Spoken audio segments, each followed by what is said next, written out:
let's talk about matter. And our goal is going to be able to differentiate between physical and chemical properties. Now, you'll know you got it when you can read a description of matter and organize that description as a physical or a chemical property. So, we've been talking about atoms, and now we're going to talk about how we describe matter. Matter is anything that has mass and takes up space or has volume. And all matter is made up of tiny atoms that move at different speeds and in different amounts. Whether it's diamonds or water or air or us, we're all made up of atoms arranged in different ways.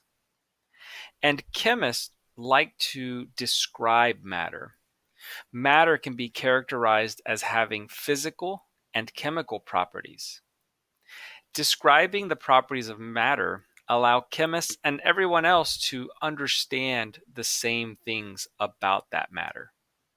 Whether it's physical properties, that is, the observed or measured properties of a substance, or the chemical properties, the properties that describe how a substance changes into a new substance, they allow us to have a better understanding of our world. So, what is a physical property? A physical property is a characteristic that can be observed or measured without changing the substance into a new substance. This provides a description of the matter that we're looking at and some of the observed behaviors of that matter in the current state. They help us to understand that matter in more details. And we can use these descriptions to help us distinguish between substances. So there's a lot of different ways to describe physical properties of matter, but most of them can simply be done by using our senses. What you see, what you smell, what it sounds like, what it feels like. And in the old days, even what it tasted like. But we don't taste stuff in chemistry very often now. So all of these properties help us to distinguish what it is that I'm looking at. And some of the more important ones for chemistry are things like mass and volume, which tell us how much substance there is and how much space it takes up. The density, which is how close the particles are in the substance. The state of the matter, so whether it's a solid, a liquid, or a gas. Things like the temperature, the melting point or the boiling point, which is at what point does it melt, at what temperature, and at what temperature does it boil. Luster, malleability, ductility tell us things like, is it shiny, does it bend, is it stretchable?